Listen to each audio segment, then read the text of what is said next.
Vamos a seguir repasando estos conceptos de semiología, pero quizá ya más centrados en patologías concretas.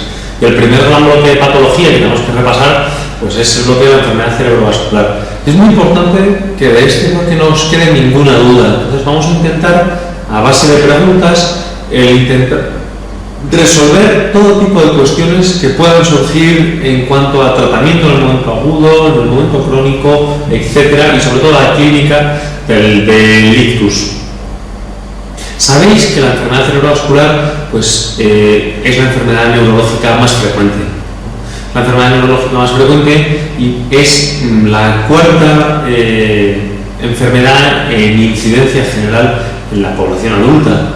Es una enfermedad que, por resumir muy brevemente, se relaciona con la hipertensión fundamentalmente como factor cerebrovascular, además del resto de los factores clásicos, y que tiene distintas etiologías. Vamos a empezar a hablar del ictus isquémico, ¿de acuerdo? Del infarto cerebral, que quizás sea la parte más importante de la patología cerebrovascular y ocupa aproximadamente el 85% de los casos de enfermedad cerebrovascular. Entonces, primera idea, enfermedad cerebrovascular, tres tipos de enfermedad: infarto cerebral, hemorragia cerebral y hemorragia subaracnoidea, de las cuales se reparten aproximadamente 85% infarto cerebral o ictus isquémico, 15%, entre 10 y 15% de hemorragia intraparenquimatosa y 5% de hemorragia subaracnoidea.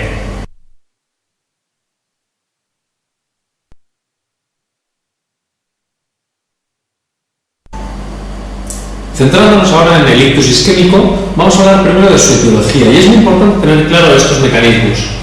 Lo más frecuente es que el infarto cerebral se produzca por embolia arterioarterial. Esto es que el paciente tiene una placa de colesterol en la carótida, esa placa se rompe, se produce una embolia que se ha formado en una arteria y que ocluye una arteria a nivel distal. Esta embolia arterioarterial es el mecanismo más frecuente que ocupa aproximadamente el 40-45% de los infartos cerebrales. En segundo lugar, está la etiología cardioembólica. También son émbolos formados en el corazón y como patologías frecuentes cardíacas que pueden dar émbolos, tenemos que contar con las arritmias, entre las que destaca la fibrilación auricular, la patología isquémica, tanto en el infarto agudo, que se pueden producir embolias de sangre, como en las consecuencias del infarto, si hay aneurismas murales o trombos murales, y la patología valvular. La patología valvular per se es una patología arritmogénica que puede condicionar la aparición de fibrilación auricular, pero es que además la patología valvular aislada también favorece la aparición de trombos espontáneos, incluso cuando el paciente está en ritmo sinusal. Con lo cual tenemos arritmias, isquemia y patología valvular. Quizá en un cuarto plano estén las malformaciones cardíacas, los shunts derecha e izquierda, entre los que destaca el foramen oval permeable. Una vez tenemos claro este concepto, ya podemos enfrentarnos al tratamiento del ictus, como veremos en las preguntas. Pero es fundamental saber si queremos tratar un ictus de etiología de embolia arterioarterial, que también se llaman ictus aterotrombóticos, o bien queremos tratar un ictus de etiología cardioembólica, porque el manejo, aunque inicialmente sea similar, a la larga va a ser completamente distinto.